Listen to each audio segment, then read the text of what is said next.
So Microsoft Teams is a collaboration platform. That's its primary tool, but it does so many other things.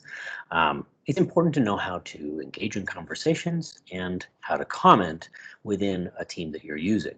This brief video is going to show you how to do that within the Conversations tab for any major channel within your team. Let's take a look. I'm going to share my screen with you. And the screen that I'm sharing with you now is my CAS 1301, the Communication Perspective course for the spring of 2019 at MSU Denver. We're currently within the general channel, so I'm here. I've gone to Teams. I've found my CAS 1301 team after logging in and have selected the general channel, the default channel for any team. I do have other channels for a conversation assignment, and I also have channels for weekly content. Week to week, I'm posting things that are relevant to this course. Now, if you were a creator of a team or a student within a class on Microsoft Teams or a collaborator in a staff or faculty group, what would you need to know to engage others within the team? Well, the first thing is figuring out where you'd like to talk with other people. You really have two basic options. One is to chat with them, which you can find here in the chat button at left. The other is to select this composition button, which takes you to the chat feature as well. The second option you have is public. Chat is private, one-on-one or a direct message to a smaller group. Members in any team can see messages that you post to the team in conversations threads. So like I said, each channel has its own conversations tab or thread. You'll see here that I've started the general channel for CAS 1301 by posting a comment about the syllabus. And I've marked this as important. Hey, here's the syllabus. What would you need to do to kind of respond to this or say introduce yourself to the class? Well, here's one thing you can do. You can just start by typing here. Now, by typing here in this space without touching any of the other buttons associated with the comment space here at the bottom, you're going to send it just like a text message. Type, fire, type, fire. Oh, everyone. I'm looking for I can type forward. Wow, embarrassing, to the spring semester. And it adds up, right? You'll see then that I've commented. It shows you who has commented, what their current status is as stays live, what their contact information is if you float over their particular head or icon, their profile image. It'll show you when this is commented. It'll also provide you options for responding to or managing this particular statement. So any of these three buttons, when you see three buttons next to an item on Teams, it usually means there are more commands or more options. Now, since this is mine, I can edit or delete it. I can mark it as unread. I can copy a link to this particular comment. So if I want to show somebody a comment elsewhere on the team, I can copy a link to it and just send them the link. You can translate it and you can go to an immersive reader, which is for adaptive reading as well as sort of clean reading, if you will, on the screen. In addition to those options, I can use this little flag or bookmark icon to save it. Or you can say that you like this message. Hey, that's great. You give them a thumbs up. Now, although I look like a narcissist because I just liked my own message, it shows up that, hey, someone likes this. And if everyone likes it, then you're clearly posting pictures of your adorable child or a puppy or something like that. But you can see, and give some simple feedback or see feedback on your comments under that like button. When you post something and another person likes it, it does show up to you under this button here, activity at the far left. It's something that says, hey, someone liked your message, or a couple people liked your message. Now, you can also reply to someone's message. So while you have these comment after comment after comment, you can thread your messages by selecting reply. It opens up yet another conversation box, just like the basic or default conversation box. And we can say, for instance, that spring semester is the best semester. So we are now having a threaded conversation based on my original post and a response to it.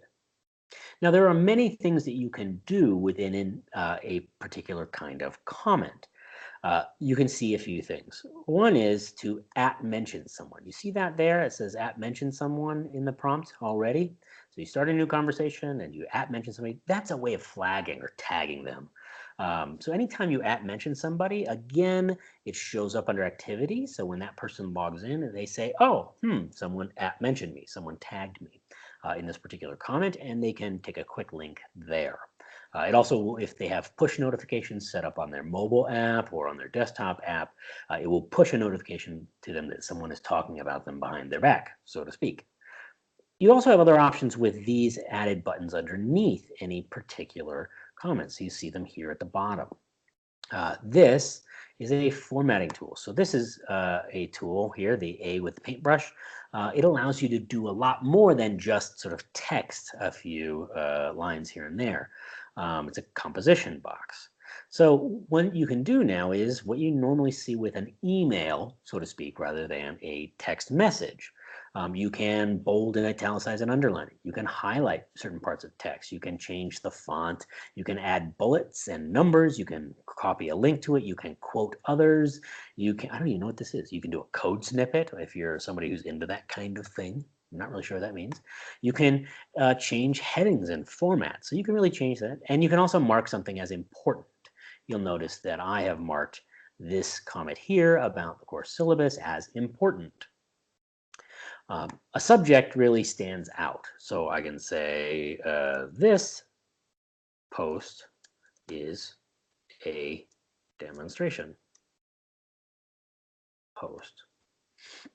So you'll see it's bolded, right? And then we can type our message here. So here, if you hit return, instead of posting it, it creates a new paragraph or returns a line down. Let's just say hello to our first member. And then I'm going to click there's the symbol. And what happens is you then get suggestions. So we can do, we can type the symbol and some will pop up, especially those people you've most recently mentioned. I've added my colleague Sam J to this class just as a demonstration. No other students have been added as yet, but I've added Sam. So what I can do is begin typing really any part of his name. So let's go Sam. All right, there we go. Now what's happened is I've clicked enter after highlighting his particular name, and you'll see this purple text here let's zoom this in just a little bit. This purple text here is his name, and that's a tag to that particular person. He's going to get a notification that he's been mentioned. So hello to a member. As well, we can tag whole class. You do that by going and then the name of the team. The name of my team is CAS 1301:TCP-SP19 for the communication perspective, spring of 2019. So it doesn't necessarily show up in the suggestions sometimes, but you can simply write TCP or any other part of that name, and it'll suggest the team. So here we have the team, and there's the whole team. One thing you can do is if you want to shorten up the name, you can just delete parts of it. Oops. And we can go 1301, right? And we can tag CAS 1301. That tag's still in effect, right? You see the purple here. And this is going to push that mention of the whole class, again, to people's feed. This is a good way of saying, hey, here's something important that really everybody should read. Obviously, if people are active on the page, they're probably reading regular updates. But if you want to draw everybody's attention, you can tag the whole team, again, by using the symbol and then typing the part of the name of the team. And you can do this with any other member of your team. So you cannot tag, as I understand it, people who are not members or owners of a particular team. So we want to post this. You can select the little paper airplane symbol here. Let's move this. Oops. Over here, there we go. See the airplane symbol? That means send. If you don't want to send it just yet, or you wouldn't like to send this one, you've made a mistake, you can delete it by clicking the trash icon, send it by clicking the paper airplane icon. But there are other things you can do um, while you are composing. You can attach files. So let's go ahead and attach a file. So I'm going to upload from my computer. You have other things you can upload from OneDrive and recent things, but we're going to upload a professorial photo of myself. It's a thing of beauty, I promise. It's also a pretty big file, so it might take a little while to upload. While it's uploading, let's explore the other buttons. You have emoji buttons. When you click on this, some basic Skype emojis show up if you are into that kind of thing. There are GIFs. You can set strict or not strict kinds of rules for what kind of GIFs can be searchable through Jiffy. You can also use stickers, which I think are slightly different than emojis, but I don't really do that. And you can also do meetings. That is, you can make this conversation post a meeting where you do exactly what I'm doing. Record yourself and have a live meeting one-on-one. You don't have to record all of your meetings, but it will show up in a conversation thread that you met here and now. And then, of course, you can add other apps or links, things like that, you know, by selecting this particular button. Now that this has loaded, you'll see the picture is loaded. It's ready to go. We can send it. So let's send that file. And here is our post. So we see that this is a demonstration post. Hello to our first member, Sam J. It showed up. You'll see Sam J is tagged. So there's his office information and the like. We can see more. We can actually call him on an audio chat call. We can send him a message, or rather an email. We can send him a message through chat, and many, many more things. Do the same thing with me. Of course, that's me, so I won't see those prompts. And we're going to see the files that somebody has uploaded. So here's the image that I uploaded. It's a goofy picture that, again, is pretty big, so it might take a little bit to load. It's going to show up here, and you can close it or open it. Ah, there he is, handsome devil. And you have more options. You can download it. You can open it in SharePoint. You can actually also talk about it. Now, here's a cool feature, okay? So let's close that. We'll go back. So we just uploaded a file, right? And this file is a photograph. Well, what happens if somebody uploads a draft and you want to comment on this draft? Well, let's reply. Hey, this is a good, and let's say, though cheeky. I can spell cheeky. Okay, now in our conversations thread, this shows up as a reply. But if we open the file, let's go back to that picture, you're also going to see that reply as a comment. So just click here, and this shows you the conversation next to the file. So let's say someone opens up a complex image, say a chart, or a workflow or something like that, or they've opened up a Microsoft Word file, and you want to not just collaborate on that live, but you want to just talk more generally about what you see. This is the place you can do that, either in the conversations thread or next to the file itself. You can say at Sam J. So we go, hey, that's Sam J, a member of my team. Did you know that Rich A took this photo? Isn't that great? Well, we can also do the emoji, right? And we can say, gosh, this is cheeky. Or we can say, wow, I'm very surprised. And so on, and so on, and so on. You can actually attach photos here as well and other images here as well because the conversation goes on. When we close this, See how that goes. When we close this, you'll see that it again shows up in the conversations thread. Here's a neat thing too. Let's say this thread is getting a little bit long, right? And you're like, gosh, where are all those files? Well, you just click on the Files tab.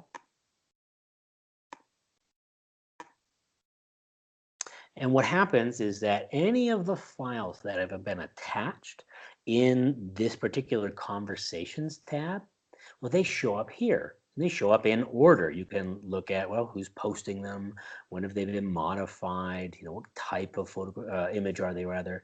You can add storage, you can get links to the general channel, you can upload things directly here. But when you upload something in the Files tab, it won't show up in the Conversations tab, which is why I usually like to upload files through the Conversations tab, because then they end up in both places, which is not the case when they end up in the Files tab. But if it gets a little weird, too many things, you can create folders. You can also create Word documents and Excel spreadsheets, PowerPoint presentations, and more that you can collaborate on live in real time right there in the Files tab. So I think it's particularly useful. As usual, you can see more options here with the 3 buttons. So that's how you engage in a conversation. You simply open up the conversations thread, you create comments, you provide replies, and if you want, you can send them as simple text messages. You can send them as more elaborate messages that are like emails, within the conversations thread for the team. And you can do this in each channel for the team. So here is conversation 1. You can begin a new conversation and respond to the prompt here. Here's week 2. If you see that you're in a particular channel, you need more information about what's there, or you want to ask a question, say, about what this particular channel is dedicated to, here you go. Right there, over and over again, you'll see the same structure, conversations and files, as well as notes, which I don't use, for every particular channel. You'll notice that I've tagged the team here at CAS 1301. And this shows you that this is tagging our whole team. That's a special thing, a special icon or designation. Let's also show you the chat feature. I said we're going to talk about several ways to talk. Well, we can chat with others by using this feature. It's separate from any particular team. This is a direct message you can use. You see, I've marked this message from Lauren because I want to get back to her as unread, and they'll show up at the top. And these are all of your recents, and you can open up your contacts as well. To begin, you can search for a particular name, right? This is like at mentioning somebody, or a group, like a team or a group that you've created. You'll see that you can create a group name. So you create groups by mentioning a number of people at once and then giving them a name, right? Okay, so who do we want to talk to? We want to talk to Sam J. Okay, so the Samuel that I've recently talked to here, there he is. You'll see his MSU Denver ID. Here are other people that have Sam in their names with whom I've had contact. So there's Sam. We're starting a new conversation with Sam.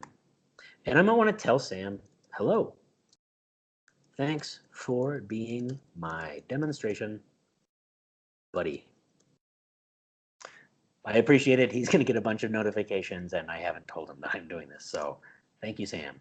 I've hit enter, and you need to add at least one more person to start a chat. I believe I've entered Sam there. Yep. Oh, that's because I've made it a group chat. There we go. And we'll send that one. Oops, there we go. Because I had it on group, I made a mistake. Thank you for being my demonstration. Oh, it's right there. It did show up. My bad. So there we are. Bit of a technical error. So I created a group, right? I didn't even create a group. I wanted to message one person. Here it is. Now, I have a new thread, my chats with Sam J. You'll see I haven't sent him a message through Teams before. My chat with Sam J shows up right here under my recent conversations. Now, here's this. If it just looks like a text message thread, we can obviously do the same thing we did in conversations by opening up a rich text editor. Another interesting thing I can do is I can video call Can't do that right now because I'm recording this video message to you, but I can Skype him, video call. I can do an audio call as well, which is really great when you want to talk with somebody on their cell phone through the app. Yep, and then of course you can add people to this particular conversation, make it a group conversation rather than an individual chat. So you can chat with individuals through the chat button. You can have conversations within your teams. Yeah, within your teams, wherever you want, and the same thing holds. You'll see conversations and files here, conversations and files within chat. Effectively, they have the same structure, but one under Teams and Conversations is for public conversation or discussion, and chat is for small group or one-on-one messages outside of a particular kind of team environment or space. So there are lots of ways to interact. I find Teams a very rich, multifaceted platform for collaboration, which is why I use it to host most of my online content for classrooms and classes at MSU Denver, whether or not they're fully online classes or in-person classes primarily. I hope that's been useful, and I hope you'll simply take a chance at jumping in and joining the conversation on Microsoft Teams whenever you have the option.